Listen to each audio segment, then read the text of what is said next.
It is week 2 of the Sean Diddy Combs trial. I'm here with our Fox 26 Houston senior legal analyst, Chris Tritico, to talk a little bit about the testimony we've heard so far this week and what's ahead.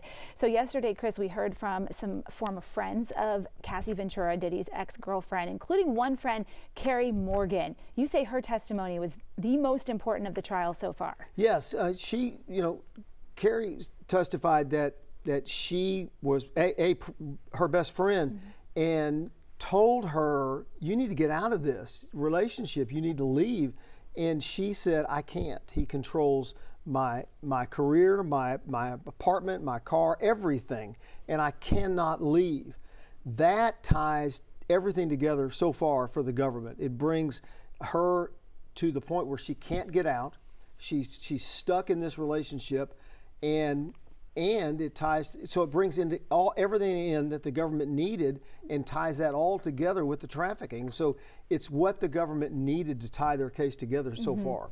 A lot of the testimony has focused on violence, and the defense has repeatedly said, he's not on trial for being a domestic abuser, but violence is still important to show because that could go toward the force and coercion aspect of a sex trafficking charge, right? Yes, and that's why I think Carrie Morgan's testimony was so impactful yesterday to that element that they're trying to bring that in together, that she was stuck here. It's not that this was just not just that he's a violent person, it's that she was trapped in this as a prisoner, if you will, in this relationship that she couldn't get out of. That, I think, was the most important part of her testimony.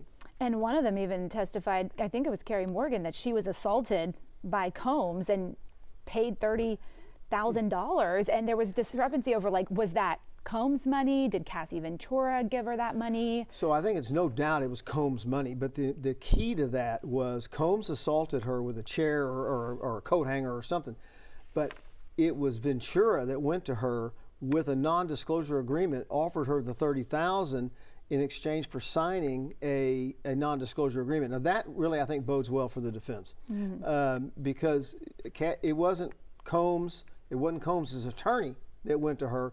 It was Ventura that went to her and said, hey, here's 30 grand, sign this non-disclosure agreement, you can't talk about this anymore. So that really that helps the defense more than it helps the prosecution. We also expect the assistant to Combs, this man, David James, to continue testifying today. And then we're also expecting to hear from Cassie Ventura's mother.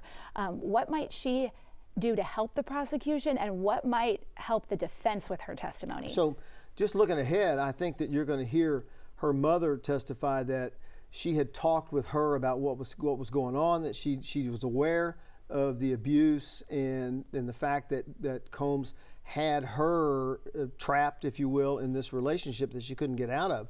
She's got this huge record deal that she signed with his company, and he was holding that over her head. She couldn't get out of this relationship.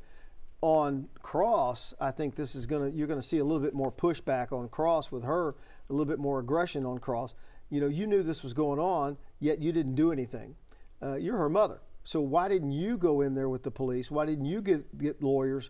Why didn't you do the things necessary as a mother to get her out of this situation? If you knew it was that bad, why didn't you go charging over there with the police and do something about this? And yet you didn't, because you liked the money. And that, I think, is going to be a pretty stern cross-examination for Mom. At some point, we should hear from some sort of a psychologist too, probably, right? That the prosecution will bring in and just to detail, what happens in the minds of alleged victims of sex trafficking. There's going to have to be an expert that the government's going to bring in that's going to have to say, this is what happens when you're a victim like this that's trapped in this relationship that feels they cannot get out. And to tie this together for the jury, because a lot of people are thinking and just naturally thinking, if this is that bad, you just get up and go.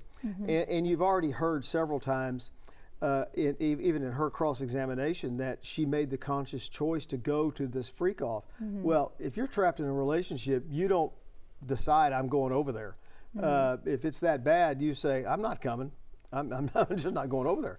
And so it's hard for a juror, an average person, to say, I'm going to go over there and engage in this.